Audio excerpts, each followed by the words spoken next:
네.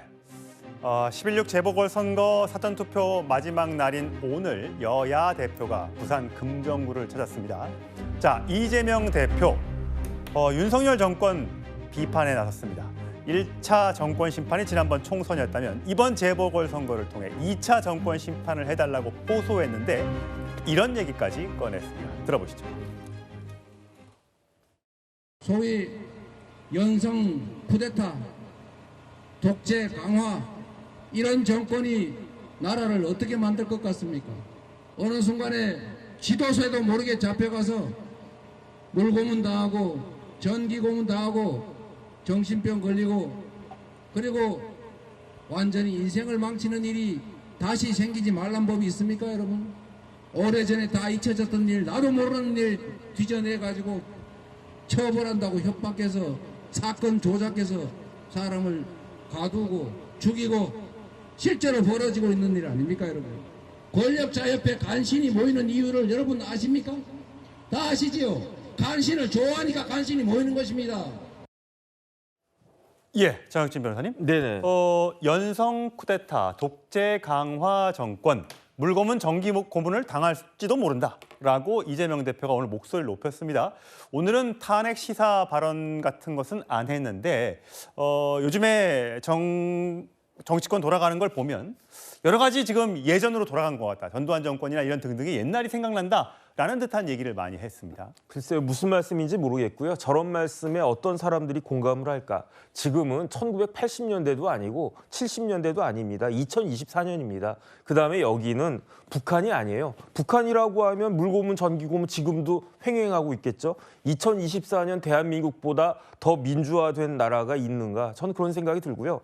기본적으로 겨묻은 개를 뭐 어떤 개가 욕한다 그런 말이 생각이 나는데 간신히 어디에 더 많이 있습니까? 제가 봤을 때 이재명 대표는요, 민주당에서 어떤 사람입니까? DJ 노무현을 압도하는 아버지 같은 사람이잖아요. 그다음에 이재명 대표 어떤 사람입니까? 제가 봤을 때 차은우보다 더 잘생긴 사람 본 적이 없는데 차은우보다도 훨씬 더 잘생긴 얼굴 천재에다가 이재명 대표 95점이라면서요. 5점이 없기 때문에 95점이다. 그다음에 얼굴에 이물질 묻으니까 그거 떼주니까 어떻게 됐습니까? 뭐 공교롭게도 그분이 지금 원내대표하고 있지 않고 이와 같이 진짜 우리나라의 역사상 듣도 보도 못한 주옥과 같은 말과 그 행동이 횡행하고 있는 당이 어느 당입니까? 그 당에서 계신 분이 무슨 다른 사람 보고 간신 운운한다라고 하는 게 저로서는 도저히 납득이 되지가 않습니다. 예, 납득하기 어렵다는 정혁진 변호사의 언급이 있으셨는데 자, 이재명 대표 발언 하나 더 있습니다. 들어보시죠. 싱가포르 가서 1억 달러 쾌척하셨던데 1억 달러가 얼마쯤 됩니까, 여러분? 1,300억 아닙니까? 1,300억. 금정, 침례병원, 공공화 3개는 할 겁니다, 아마. 권력이란 항해하는 배와 같아서 선장이 맨날 술 먹고 아이고 네 마음대로 해. 나 어딘지도 몰라. 지도도 볼 줄 모르고 또 그런다고 이 항해 지도를 볼 수 있는 능력 있는 사람도 아니고 넌 옛날에 나하고 잘하는 사이였지. 그냥 항해사 해봐. 이러면 그게 항해가 되겠습니까, 여러분? 예, 서정욱 변호사님. 권력은 배와 같아서 선장이 매일 술 먹고 지도 볼 능력 없으면 항해가 되겠나? 이런 얘기를 했습니다. 사실 그리고 또 싱가포르에 가서 1억 달러를 쾌척했다라고 하면서 그 돈이면 금정에 병원 지을 수 있는 3개나 지을 수 있는 돈인데 왜 해외 나가서 그런 돈을 쓰고 왔느냐 이렇게 비판을 했습니다. 어떻게 들으셨어요? 지금 이제 그 진보 정권의 그 북한에 퍼준 돈은 얼마입니까? 북한에 그 퍼줘가지고 그게 오히려 핵무기 개발에 이용되고요. 그다음에 문재인 정부 때 USB는 북한에 뭘 준 겁니까? 상급 비밀입니다. 오히려 적국에 북한에 퍼준 거는 게 문제 안 삼고요. 우리가 이제 어느 정도 우리는 진짜 극빈 개도국에서 이제 선진국까지 왔잖아요.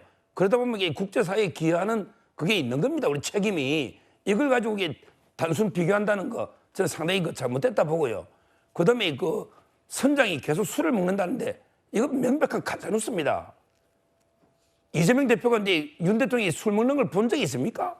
저는 이런 식으로 무책임하게 뭐 같이 술 마신 적이 있습니까? 이런 식으로 대통령이 마치 매일 술이나 먹는 것처럼 이런 식으로 국민 앞에 가짜뉴스를 퍼뜨리는 게 아닌가 이런 생각이 들고요. 그다음에 앞에 우리 정 변호사님 잘 말씀하셨지만 아무 말 대잔치도 아니고 지금 보십시오. 연성 쿠데타? 지금 이게 누가 쿠데타로 0.73% 투표로 됐잖아요. 그다음에 지금 물고문 정기고문 하는데 오히려 민주당이 검사들을요 탄핵하고 검사들을 법정에 국회로 막 부르잖아요. 정인으로. 그다음에 판사까지 겁박하고 있잖아요. 이런 식으로 이게 오히려 피의자나 피고인들이 판사나 검사를 겁박하는 이런 시대에 누가 물고문 정기고문을 합니까? 저는 뭐 말도 안 되는 게 꼭 옛날에 진짜 독재 시대 때 과거 이야기를 하고 있는 것입니다. 예, 강성필 부위원장 보시기에는 물론 지금 선거 국면이고 네. 또 지금 치열하게 선거가 붙어 있다 보니까 네. 목소리가 더 커지는 거는 뭐 이해할 수 있습니다만 네. 지난번에 인천 강화에 가서 연설했던 뭐 기다리지 못하면 바꿔야 된다 등등의 발언에 이어서 오늘 이 발언 이 철저하게 계산된 발언이라고 생각하십니까? 나름대로 뭐 이재명 대표께서도 현장 요새를 가시면 키워드는 다 있습니다. 저희가 준비를 다 해드리니까요. 어떤 식으로 어떤 내용을 부각해야겠다. 그런데 뭐 물론 저 말이 국민의힘 여당 측에서 봤을 때는 조금 이제 불합리하다고 느낄 수는 있는데 저 도리어 이렇게 한번 여쭤보고 싶어요. 그러면 윤석열 정부가 그렇게 다 잘하고 잘못한 거 거의 없는데 왜 총선에서는 그렇게 참패하고 또 지금 대통령의 국정 운영에 대한 평가는 왜 그렇게 바닥인지 그래서 야당의 대표의 어떤 저런 발언이 야속할 수는 있지만 좀 스스로 돌아보는 계기가 됐으면 좋겠다. 그렇게 평가하고 있습니다. 예. 자, 민주당이 연일 정권을 비판하자 국민의힘에선 민주당의 실언을 꺼내 들었습니다. 김영배 민주당 의원이 전임 구청장의 유고로 치러지는 이 부산 금정구청장 선거를 두고 국민의힘이 원인을 제공했다. 이건 철새 낭비 아니냐? 이렇게 주장해 논란이 되고 있는데 자, 한동훈 대표가 공세에 나섰습니다. 우리는 열심히 일하다가 돌아가신 분들을 모욕하는 사람들이 아닙니다. 그건 사람이 아니죠. 그런데 금정에서 더불어민주당이 그 속내를 드러냈습니다. 아무리 자기들 입속이 중요하다고 그건 아니지 않습니까? 제가 어제 그 행동을 보고 이런 말이 생각났습니다. 사람 되긴 어려워도 괴물이 되지 말자는 영화 속의 말이 생각났습니다. 금정에서 그런 언행이 발붙일 틈이 없다는 것을 여러분의 투표로 보여주십시오.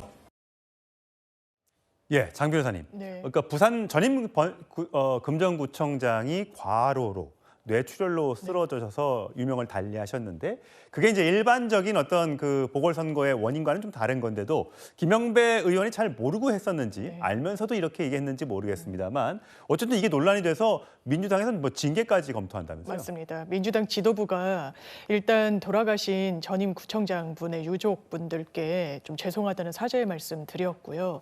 이 부분 김영배 의원이 어떤 이 맥락에서 SNS에 글을 올리게 됐는지 윤리위원회에 징계가 좀 필요하다는 이유에서 좀 회부하기로도 결정을 했습니다. 김영배 의원 본인의 어떤 해명 내용을 들어보더라도 저희가 통상적으로 재보궐이 치러진다고 하면 선거법으로 이제 직을 박탈됐을 때 그 공백을 메우는 선거인 경우가 워낙 많다 보니까 본인이 좀 제대로 챙기지 못하고 이번에도 그런 경우가 아니었겠느냐라고 지레 짐작을 해서 이렇게 쓰게 됐다라고 정말 죄송하다고 유족분들께도 다시 한번 고개를 숙이고 있는 부분이 있어서 사실 선거라는 게 과거에도 보면 네. 노인 폄하 발언 뭐 등등 맞습니다. 아주 사소한 것이 불씨가 돼서 큰 선거를 이렇게 망치게 되는 경우가 있잖아요. 그렇습니다. 이 부분도 민주당으로서는 당연하지만 뭐 악재라고 볼 수도 있고 다만 뭐 속내를 드러냈다 이런 말에는 고개가 끄덕여지진 않습니다. 이게 왜냐하면 정말 이 부분을 악의적으로 알면서 한다는 건 선거 전략상도 상상하기 어려운 일이라서요. 이 정도에서 좀 가름하는 것이 좀 맞지 않나 생각합니다. 예.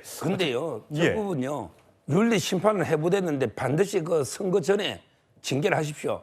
제가 보기에 아마 선거가 겁나니까 해부했는데요. 선거 끝나고 나서 결정하면 경고나 가볍게 솜방망이로 끝날 가능성이 많아요. 정말 이게 중징계를 선거 전에 꼭 전개를 해야 된다고 저는 봅니다. 예, 선거까지 며칠이 안 남아서 과연 징계까지 갈 수 있을지는 모르겠습니다만 어쨌든 한동훈 대표는 괴물은 되지 말자 이렇게 얘기를 했습니다. 자, 이런데 이재명 대표 지지자들 사이에서 명슐랭 가이드 이런 포스터가 공유가 되고 있다고 합니다. 강성필 부위원장, 저는 궁금한 게요. 네. 명셰프로 변신한 이재명 대표. 맛이 넘치는 저녁 식사에 10인의 청년을 초대합니다라고 되어 있습니다. 이게 어떤 내용입니까? 그러니까 이재명 대표가 이 청년들과의 어떤 소통하는 시간을 갖기 위해서 여의도 모처에서 본인이 직접 요리를 해서 10명의 청년들을 초대해서 그 음식을 대접을 하면서 여러 가지 소통을 하는 시간을 가지려고 하는 이벤트를 기획하는 어떤 상황인데요. 그런데 이제 과거에 지금 뭐 저희 민주당에서 윤석열 대통령과 관련해서 용산의 김치찌개 만찬에 대해서 제가 비난했던 바가 있는데 예. 사실 어떻게 보면 거기에 대해서 또 여당 측에서는 또 비난할 수도 있는 거 아니겠습니까? 그 돼지고기 김치찌개 끓여주고 했던 그거 말이죠. 네네네. 예. 하지만 어쨌든 간에 정치인이 어쨌든 소통을 하려고 하는 모습은 저는 여당이나 야당이나 서로 이제 응원을 해야지 또 이런 걸 가지고 비난하면은 어떻게 소통하는 기회 갖기 쉽겠습니까? 그래서 저는 거기에 대해서 좀 이해해 줄 거 충분히 이해할 수 있는 것이다. 더 공격하면 너무 과도한 공세다 이렇게 보입니다. 예, 요즘에 뭐 유행하는 예능 프로그램 끝났습니다만 요리 경연 프로그램이 있어서 아마 거기에 착안해서 아마 이런 이벤트를 구상한 것 같은데 워낙 요즘에 먹고 살기가 힘들고 또 정치권이 꽉 막혀 있는 상태에서 너무 여야 모두 쇼만 하려고 하는 것 아니냐라는 비판이 여당, 야당, 국민들 지적 있다는 점 좀 알아주셨으면 좋겠습니다.